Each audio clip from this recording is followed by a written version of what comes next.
మీ ఎలాంటి వ్యాపార ప్రకటనలకైనా వెంటనే మా ఛానల్ సంప్రదించండి. ప్రస్తుతం మనతో పాటు ప్రముఖ ఆధ్యాత్మికవేత్త ఐకాన్ ఆస్ట్రాలజర్ గట్టుపల్లి సురేష్ బాబు గారు మనతో ఉన్నారు. సో గురువుగారితో మాట్లాడేద్దాం.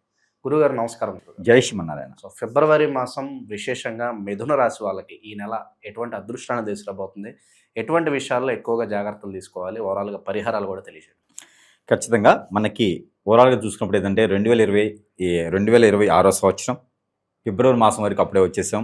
ఈ ఫిబ్రవరి మాసంలో ద్వాదశ రాశుల్లో ఒకటి అయినటువంటిది మిథున రాశి. ఈ మిథున రాశి వారికి అయితే అత్యద్భుతంగా కలిసి రాబోతుంది అని చెప్పొచ్చు. ముఖ్యంగా ఆర్థికపరమైనటువంటి విషయాలు. ఇప్పటివరకు కూడా శని భగవాన్ యొక్క అశుభ దృష్టితో ఉన్నటువంటి రాశి ఉంది అంటే కనుక మిథున రాశి. కొంతమేర ఇప్పుడు ఏమవుతుందంటే జనవరి 10వ తారీఖున మారినటువంటి శని భగవానుడు అంటే నక్షత్ర మార్పు చెంది ఉన్నాడు. అదే రాశిలో ఉన్నప్పటికీ నక్షత్రం మార్పు ఉన్నాడు. దీనివలన వృషభ రాశి వారికి దీనివలన మిథున రాశి వారికి అద్భుతమైనటువంటి ప్రతిఫలాలు ఉంటాయి. వనరులు కూడా వీరికి సంవత్సరంన్నర నుంచి వెయిట్ చేస్తున్నారు. అంటే 18 మాసాలుగా వెయిట్ చేస్తున్నటువంటి మిథున రాశి వారికి ఇప్పుడు వనరులు లభ్యపడతాయి. పోయినటువంటి 2024-2025 సంవత్సరంలో ఎక్కడైనా పొలాలు, ఇళ్ళు, స్థలాలు కొనాలని భయాన అడ్వాన్స్ ఇచ్చేసి వదిలేసి ఉన్నారు. డబ్బు సరివాది దొరకలేదు. అలాంటి వారు బంగారం తాకట్టు పెట్టేటువంటి యాడ్స్ చూసి మరీ బంగారం తాకట్టు పెట్టేస్తున్నారు. ఈ రోజున ఒకప్పుడు బంగారం కొనమని వచ్చేది, ఇప్పుడు బంగారం తాకట్టు పెట్టమని వస్తున్నాయి యాడ్స్. అవన్నీ చూసి కూడా మన వాళ్ళందరూ కూడా బంగారం తాకట్టు పెడితే ఏదో గొప్పగా ఒరిగినట్టుగా పెడుతున్నారు అందరూ. అట్లా పెట్టిన బంగారం కూడా తెచ్చుకునేటువంటి అదృష్టం కూడా వస్తుంది. కాబట్టి దాన్ని కూడా అదృష్టాన్ని చేయి దాచుకోకూడదు. అవకాశం వచ్చింది, ఎవరో డబ్బులు ఇస్తున్నారు, నేను లొంగాల్సి వస్తాయేమో అట్లాంటివి ఏం లేదు. ముందు పని కావాలి కాబట్టి ఆ డబ్బులు తీసుకొని అయినా తెచ్చుకోవాలి. ఇంకో విషయం ఉంది, అద్భుతం అనుకోవచ్చు. ఇది వీరికి ఎప్పుడో ఇచ్చినటువంటి డబ్బులు, వీలునామాలు, తాతల ఆస్తులు రావటం ఇవన్నీ అన్ఎక్స్పెక్టెడ్ జరుగుతాయి. తలుపు కొడతారు, తలుపు కొడితే ఎవడరా బాబు అప్లోడ్ అని చెప్పి తలుపు తీస్తాయి. తలుపు తీగానే ఎవరు పూర్వీకులు వస్తారన్నమాట. వాళ్ళు కాళ్ళు ఏళ్ళు అన్నీ వదిలేసి ఉంటారు. ఈడేంద్రా బాబు ఈ టైంలో వచ్చారని ఆలోచిస్తాం మనం. ఆలోచించగానే కూర్చొని మాట్లాడతారన్నమాట. నాయన మీ తాతగారు కొంత వీలునామా నాకు ఇచ్చాడు, మరి అందులో అనగానే వీరికి రెక్కలు లేసి వస్తాయి. ఆహా ఈయనకి ఇప్పుడు తిట్టుకున్నాను అనవసరంగా ఆస్తి ఇచ్చిపోతున్నాడా నాకు దేవుడా అనిపించేట. అంటే అలాంటి అవకాశాలు అనేది మనకి లభ్యపడతాయి. కాబట్టి అవి మనం చవి చూడాలి. ఇక గురువుగారు చెప్పారు కదా అని చెప్పి తలుపులు తీసుకొచ్చుంటే ఉన్నది దోసుకుపోతారు దొంగలు. కాబట్టి అలాంటి ఏం చేసే అవసరం లేదు. అదృష్టం వచ్చేటప్పుడు మనకి తెలుస్తూ ఉంటుంది. మనకి వర్షం పడ్డేటప్పుడు కుక్కకి ఎలా తెలుస్తూ ఉంటుందో అంటే కుక్కతో పోల్చట్లేదు.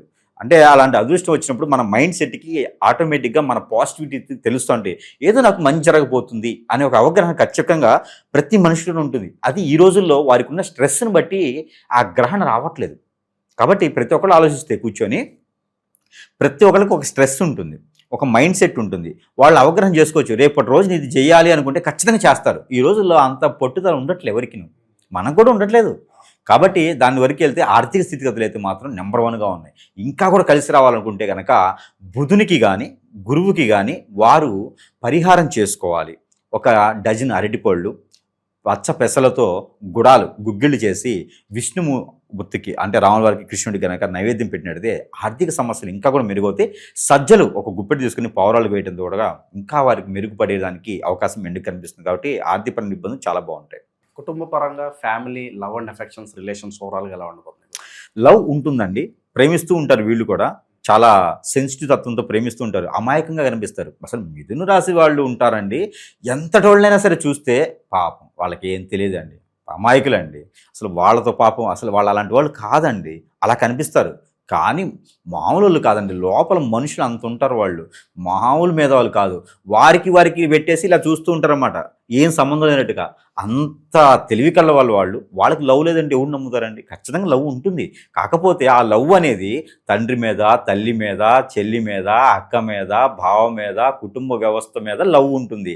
ఇక వాళ్ళు చదువుకునే దాని మీద లవ్ ఉంటుంది. ఏదైతే చేయాలనుకుంటారో వాటి మీద లవ్ ఉంటుంది. కర్మజాలక వీళ్ళు ఇదొకటి వేరే రాశి వాళ్ళు ఉంటే ఇది అవకాశంగా అవుతుందేమో. కానీ మిథున రాశి వాళ్ళకి ఒకటి చిన్నది ఉందండి, వాళ్ళని ఇట్టే మాయ చేయొచ్చు. వాళ్ళ సెన్సిటివ్ మైండ్ని మీరు గొప్పవాళ్ళండి, మీరు చాలా మంచివాళ్ళండి, మీరు ఏంజిల్స్ అండి, లేకపోతే మీరు దేవుళ్ళండి, మీరు ఏదైనా హెల్ప్ చేస్తారంటే అవునా అని చెప్పి లోపల పోయేసి వజ్ర వైడూర్య 7 వారాల నగలు కూడా ఇచ్చేస్తారు ఎడం చేత్తో. అంత ఉంటుందన్నమాట. ఎక్కడైనా ఇంట్లో మిథున రాశి వారు ఉన్నారంటే వాళ్ళని ఈజీగా ఇట్టే పడేయచ్చు. కాబట్టి ఎక్కడైనా ఉంటే కూడా చూడండి, అట్నే పడేయచ్చు జనాలందరూ కూడా. కాబట్టి అలాంటి వాళ్ళతో చాలా మంచి వాళ్ళు వాళ్ళు చాలా సెన్సిటివ్గా ఉంటారు. అలాంటి వాళ్ళని లవ్ చేయాలంటే అర్హత ఉండాలి. మిథున రాశి వాళ్ళని లవ్ చేయాలన్నా అర్హత ఉండాలి, వారి దగ్గరికి వెళ్ళి మాట్లాడాలన్నా అర్హత ఉండాలి. వాళ్ళు ఏం చేయరు, వాళ్ళు చాలా డిగ్నిటీగా ఉంటారు, వాళ్ళ పని వాళ్ళు చేసుకుంటూ ఉంటారు, కదిలించారు ఎవరిని. ఎవరైనా కదిలించారా ఒప్పుకోరు, వాళ్ళు మాట పడరు, మాట అనరు, తూలరు అంత ఈజీగా. కాబట్టి వారితో చాలా సన్నిహితంగా ఉంటే ఎక్కడ దాకైనా సరే తీసుకొస్తారు. వారితో లవ్ చేస్తే ఎదుటి వారి ఇబ్బంది పడేటువంటి అవసరం లేదు, వారి ఇబ్బంది పడాలి. కాబట్టి వారితో లవ్ అనేది ఎప్పటికీ ఇబ్బంది లేదు. కాబట్టి వీరికి లవ్ మ్యారేజ్ అయితే సక్సెస్ అవ్వదు. కాబట్టి లవ్ కూడా సక్సెస్ అవ్వాలి, ఇంకా వీరికి స్ట్రెస్ లేకుండా అందరూ వీరిని కూడా ఇబ్బంది పెట్టకుండా ఉండాలి అనుకుంటే కనుక వీరు చిన్నపాటి పరిహారం ఏంటంటే రేవి పళ్ళ చూర్ణం ఉంటుంది. ఆ రేవి పళ్ళ చూర్ణము ఇంట్లో తీసుకొచ్చుకొని కాగేటువంటి నీళ్ళల్లో వేచుకొని స్నానం ఆచరించడం. అలానే ఇది మనకి వేపాకు ఉంటుంది, వేపాకు అంటే అందరికీ తెలిసి ఉంటుంది, లెమన్ ట్రీ. ఈ వేపాకు తీసుకొచ్చి కూడా నీళ్ళల్లో వేసుకొని దాంతోపాటు స్నానం చేయటం, అలానే పసుపు గౌరమ్మం చేసుకొని ఇంట్లో పూజించుకోవడం ద్వారా కూడా అందరూ వీరికి అంటే అట్రాక్ట్ అవుతూ ఉంటారు. వీరికి ఉన్నటువంటి పనులన్నీ కూడా సకారంగా చేసుకోవచ్చు. దానివల్ల వీరి స్ట్రెస్ అవ్వకుండా లవ్ అనేది బాగా చూపించుకోవడం ఉండొచ్చు. ఇక ఈ టైంలో ఏమన్నా కొత్త బిజినెస్ స్టార్ట్ చేయడం కావచ్చు, ఉన్న వ్యాపారాలు అంతంత మాత్రమే ఉండే అభివృద్ధి లేకుండా ఎలా డెవలప్ చేయాలో తెలియని వాళ్ళకి ఏమైనా రెమెడీస్ ఉన్నాయి? ఖచ్చితంగా వ్యాపార వృద్ధి చేసుకోవాలనుకోవడం మంచి ఉద్దేశమే, వీరు కూడా నిలబడాలి కష్టపడాలనుకోవడం మంచి ఉద్దేశమే. మిథున రాశి కాబట్టి వీరికి పంట భూములు పండించుకునే రైతులుగా చేసుకునే వారికి అయితే ఖచ్చితంగా వీరికి మంచి అదృష్టం వస్తుందని చెప్పడం. ఎందుకంటే కనుక రాహు, బుధుడు, గురువు, ఇక శని భగవానుడు కూడా వీళ్ళకి పంట భూములే పండించుకొని చెప్తున్నాడు, భూమిని నమ్ముకోండి అని చెప్తున్నాడు. కాబట్టి అన్ని గ్రహాలు కూడా భూమి వైపు చూస్తున్నాయి. కాబట్టి భూమిని నమ్ముకున్నటువంటి వాళ్ళకి ఇబ్బంది లేదు, అలాంటివి అయితే కొత్తగానే చేసుకోవచ్చు. రియల్ ఎస్టేట్ వ్యాపారం మిశ్రమంగా ఉంది కాబట్టి కొంత ఆలోచించి పెట్టుబడులు పెట్టాలి. ఎదుటి వాళ్ళు ఏదైనా ఇబ్బంది పెట్టేటువంటి యోచన ఉంటుంది, అది కావాలని కాదు, వాళ్ళ సమయాన్ని బట్టి అక్కడ చేస్తారు. కాబట్టి మీరు స్ట్రెస్ అవ్వకుండా ఉండాలంటే పెట్టుబడి పెట్టుకుపోవడం మంచిది. పెట్టుబడి పెడితే మీరే కర్మక్రియకర్త ఇలా ఉండాలి. ఇంకా కూడా చేసేటువంటి దాంట్లో ముందుకు రావాలి అనుకుంటే కనుక ఒక 5 నారికేళములు సుబ్రహ్మణ్య స్వామి వారికి సమర్పించాలి. ఒక చెప్పు ఇంటి చేసుకుని చట్నీ తింటానండి మా పిల్లలు పెట్టుకుంటా అంటే అవ్వదు, 5 కొబ్బరికాయలు కొట్టాల్సిందే, కొట్టి 10 చెప్పులు ఆడ వదిలేయాల్సిందే. అలాంటి పరిహారం చేసుకుంటే వారు వెళ్ళేటువంటి దానికని కొత్తగా వ్యాపారం మొదలుపెట్టాలని, కొత్తగా నిరుద్యోగులు జాబ్ కావాలన్నా కూడా సుబ్రహ్మణ్య స్వామికి 5 నారికేళములు సమర్పించుకుంటే సమర్పిస్తుంది. ప్రస్తుత కాలం గురుగారు ఈ రోజులు ఎలా ఉన్నాయంటే మనం ఏం కొన్నా మనకు కాస్త అభివృద్ధి ఉన్నా మన తోటి బంధువులే చూడలేకపోతున్నారు. అలాగే భార్యాభర్తలు బాగున్నప్పటికీ వాళ్ళ మీద ఒక కన్నేసి ఏదో కాస్త అట్రాక్షన్ కోసం అని చెడు క్రియలు చేపిస్తున్నారు. మరి ఈ చెడు క్రియల నుంచి ఎలా బయటపడాలో తెలియక చాలామంది సతమతం అవుతున్నారు. మంచి రెమెడీ అని ఉంటే తెలియదు. ఖచ్చితంగా ఈ రోజుల్లో ఎట్లా ఉందంటే అండి, అందరూ అనుకుంటారు ఏదైనా బాగలేదనుకోండి, నా గ్రహాలు బాగాలేవండి, నా దరిద్రం బాగాలేదండి, నా కర్మ ఇలా ఉందండి, నేను ఆ అమ్మాయిని చేసుకున్నాను ఎందుకనండి అక్కడి నుంచి ఎదగలేకపోతున్నాను, నేను ఆ అబ్బాయిని చేసుకున్నాను నాకు స్ట్రెస్ ఫీల్ అండి, జైల్లో ఉన్నట్టే ఉంది బయటికి వెళ్ళలేకపోతున్నాను. ఇవన్నీ కూడా ఎదుటి వాళ్ళు మనమేం చేయించే క్రియలు. మనకి ఒకళ్ళు చెప్తూ ఉంటారండి, ఇది అనుభవం. ఇది ఒకళ్ళు ఏం చెప్తారంటే, నేను హాస్పిటల్కి వెళ్ళానండి, నాకు ఎందుకు ఆయాసం వస్తుంది, నాకు స్ట్రెస్ అవుతున్నాను, నాకు ఎందులో కూడా మైండ్ పని చేయట్లేదు, మతిమరుపు వస్తుంది, ఏం చేసినా ముందుకు వెళ్ళలేకపోతున్నాను, కానీ హాస్పిటల్కి వెళ్ళి చూపించుకుంటే నాకు ఏ జబ్బు లేదని చెప్తున్నారు. ఎందుకు హాస్పిటల్కి వెళ్ళి వచ్చావయ్యా అని అడుగుతున్నారు డాక్టర్లు. ఏంటంటే నా సమస్య అంటారు. ప్రతి ఒక్కరు కూడా గమనించుకోవాలి. సందర్భంగా ఏంటంటే మన చుట్టూ ఉండేవాళ్ళు మన శత్రువులు. మీ గురించి సీఎంకి ఏం అవసరం, ఆయన ఎందుకు చేపిస్తాడు కాదా? కాబట్టి మీ గురించి ఎతకుండా ఉండాలి, బాగుపడకూడదు, ఎప్పటికీ నా మాటలు వినాలని ఎవరు చేపిస్తారండి? మన శ్రేయోభిలాషులు అనుకున్నవారు, మన బంధువులు, మన చుట్టాలు, మన చుట్టూ ఉండే కొలీగ్స్, మన మిత్రులు, లేదా మనతో ఎఫ్ఐఆర్ పెట్టుకుంటారే వారు, ఎక్కువగా వారికి అవసరం. అందుకే నేను చెప్తుందా, ఎఫ్ఐఆర్ లాంటివి పెట్టుకోకండి. వాటి వల్ల చాలా ప్రమాదకరం. ఎక్కడి వరకు తీసుకెళ్తుంది జీవితాన్ని బొగ్గు పాలు చేస్తుంది. బొగ్గు తప్పితే ఏం మిగలదు. కాబట్టి ఎముకలు కూడా మిగలట్లేదు ఈ మధ్యన, కరెంటుదే అంతా. కాబట్టి అలాంటి తప్పులు చేయకుండా మనము ఎందుకు వచ్చాము, లోక కళ్యాణం కోసం చేయకపోయినా పర్లా, మన కుటుంబం కోసం ఏం చేశాము, ఎంతమందికి మనం ఉపయోగపడ్డాం అనేది మాత్రమే చూసుకుంటే అది జీవితంలో ఎదగడానికి ఉంటుంది. లేదు అంటే మన మీద చెడు క్రియలు అవి మనల్ని ఎంతవరకు దారితీస్తాయి అంటే, ఒక మనిషికి మీరు గమనించినట్టయితే కనుక క్యాన్సర్ వచ్చినా, హెచ్ఐవి వచ్చినా తగ్గవు. ఇలాంటి చెడు క్రియలు కూడా మనిషికి ఒకసారి అభినయ అంటే అవి తగ్గవు, పోవు. డ్రగ్స్ లాగా పొట్టుకు పీడిస్తుంటాయి, నరాలు గుంజుతూ ఉంటాయి. మనం ఏం చేసినా ముందుకు వెళ్ళలేము. ఇంట్లో అలాంటి జరిగితే ఆ బాధ మనకు తెలుస్తూ ఉంటుంది. మనము కొట్టినందువలన దెబ్బ మన తగలదు, కొట్టించుకుంటారు కదా, వారికి దెబ్బ ఎంత చురుకుందో తెలుస్తుంది. కాబట్టి ఆ పరిస్థితుల్లో ఉన్న వాళ్ళని గమనించుకోవాలి. రోడ్డు మీద పడిపోతూ ఉంటారు, చిరాకు పడుతూ ఉంటారు, ఏ దానికి పనికిరారు. ఇంక వాళ్ళు లేస్తే వాళ్ళ జాతకం చూస్తే ఏ దేశాన్ని ఏలేవాళ్ళలాగా ఉంటారు. ఇక్కడ చూస్తేనేమో కప్పులు కలుగుతూ ఉంటారు. జీవితం ఏమైందంటే హిప్నటిజం, బ్లాక్ మ్యాజిక్, వశీకరణం, చేతబడి, బాగలముక్కి, భానుమతి, యక్షిని, స్పిరిట్, మందు పెట్టడం, ఏదో రకం విద్యలో బాధపడుతూ ఉంటారు. ఇలాంటి వాళ్ళందరికీ కూడా ఏం చెప్పాలో అర్థం కాని పరిస్థితి. ప్రతి ఒక్కరు కూడా ఇలాంటి సమస్య వచ్చిందంటే కనుక ఈరోజు నమ్మే పరిస్థితి లేదు. ఎక్కడికైనా గురువు దగ్గరికి వెళ్తే ఆ గురువు వాడి హిప్నటిజం చేస్తున్నాడు, అవకాశంగా మలుచుకుంటున్నారు, డబ్బులు గుంజేస్తున్నారు, వాళ్ళని లాక్కుంటున్నారు, కాళ్ళకి పాదసేవలు చేయించుకుంటున్నారు. వాళ్ళేం గురువు దరిద్రులు నాకు అర్థం కావట్లేదు.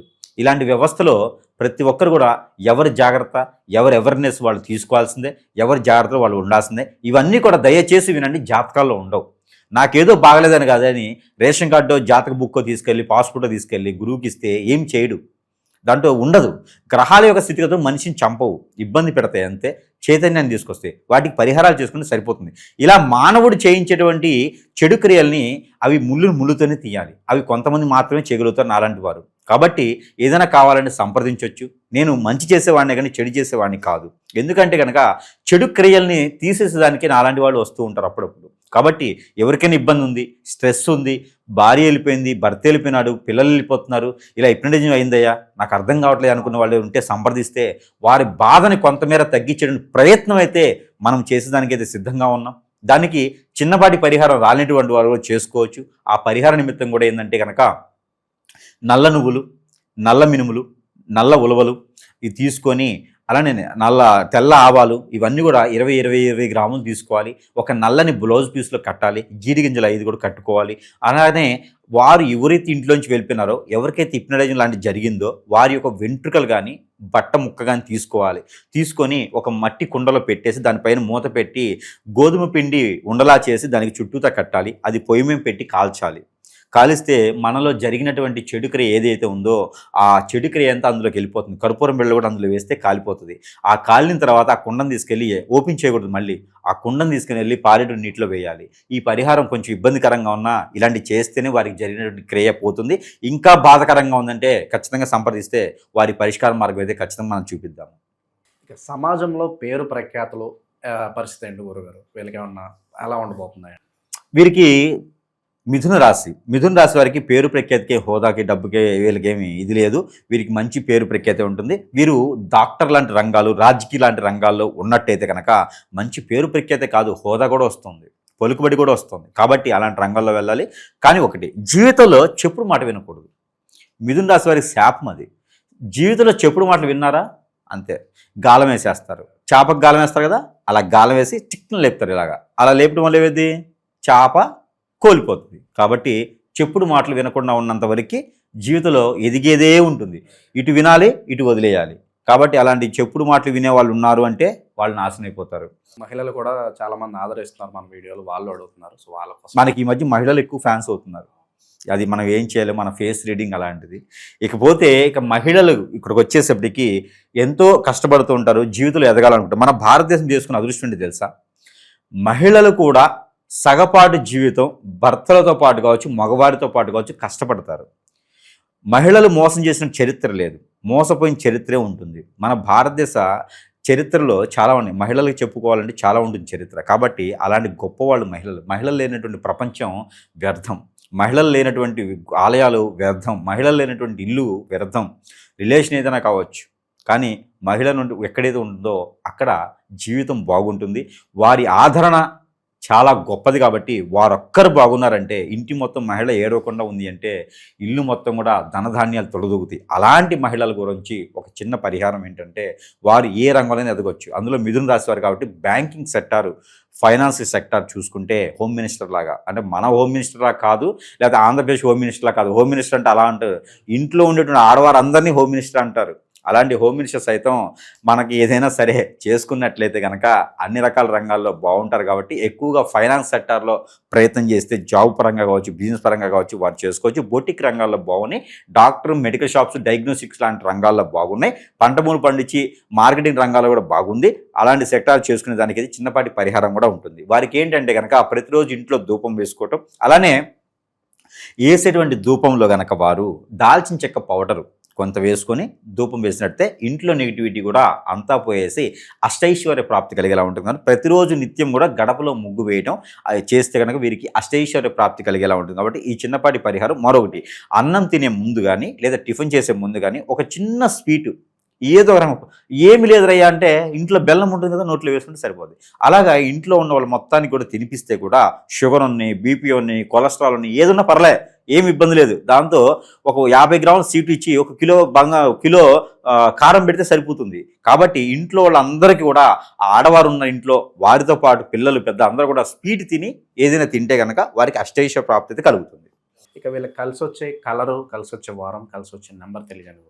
ఈ మిథున రాశి వారికి కలిసి వచ్చేటువంటి రంగు ఊదా కలర్, ఆకాశం స్కై బ్లూ, అలానే సిమెంట్ కలరు, బిస్కెట్ కలరు చాలా అద్భుతంగా వీరికి ఉంటుంది. గోల్డ్ సిల్వర్ కలర్ కూడా చాలా అద్భుతంగా ఉంటుంది. ఇక వీరికి నెంబర్ వచ్చేసి 4, 6 బాగుంటాయి. అలానే వీరికి 3వ నెంబర్ కూడా ఈ మాసంలో అయితే 3వ నెంబర్ కూడా బాగుంటుంది. ఫిబ్రవరి మాసం వరకే 3వ నెంబర్ బాగుంటుంది. ఇకపోతే వీరికి కలిసి వచ్చే వారం సోమవారం అద్భుతంగా ఉంటుంది. ఈ సోమవారం రోజున వీరు శివాలయంలో అభిషేకం చేయించుకుంటే కూడా వారికి ఇంకా పట్టిందే బంగారం. ఏ శివాలయం సరే పంచామృత అభిషేకం చేయించుకుంటే చాలు. ఇంకా కుదిరితే వారికి ఆరోగ్యం సహకరిస్తే ఆ రోజు పాజిటింగ్ ఉండమనండి, ఇది వీరికి ఏ దరిద్రంలో పోతుంది. సోమవారం ఒక్క రోజున ఈ పరిహారం ఒక్కటి చేసుకొని ఈ సోమవారం ఒకరోజు వారికి కలిసి వచ్చే రోజు కాబట్టి ఆ రోజు పాజిటింగ్ ఉండాలి. ఇక వైట్ కలర్ వస్త్రాలు వేసుకుని ఉంటే కనుక ఎవరికైనా ఒక 56 రూపాయలు తల చుట్టూ తిప్పేసి దానం ఇస్తే కూడా ఇక వీరికి ఎవ్వరు ఆలోచించలేదు. విదేశాలకి అలాగా ఆ గాలిపటం పట్టుకొని కూడా విదేశాలకు వెళ్ళిపోవచ్చు, అంత అదృష్టం వస్తుంది వీరికి. మొన్న ఈ మధ్య చూసా ఒకటి రీలు, ఒక చిన్న పిల్లవాడు గాలిపటం ఎగరేస్తూ ఉంటాడు, ఆ దారంతో పాటు వీరు ఎగురుతూ ఉంటాడు. అలానే వీరు కూడా అలా ఎగరలు, కాకపోతే గాలిపటం పట్టుకున్నా కూడా విదేశాలకు వెళ్ళి కూర్చుంటారు, అంత అదృష్టం వస్తుందన్నమాట. కాబట్టి అలా శివాలయంలో సోమవారం రోజు అభిషేకం చేయించుకుంటే సరిపోతుంది. సంధ్య వేళలో అభిషేకం చేసేవారంటే ఇంకా అదృష్టం వీరికి. అది చేసుకుంటే అన్ని రకాలు కూడా వీరికి బాగుంటుంది. ఓవరాల్గా మిథున రాశి వాళ్ళ స్థితిగతులు ఈ ఫిబ్రవరి మాసం ఎలా ఉండబోతుందో చాలా అద్భుతంగా వివరించారు.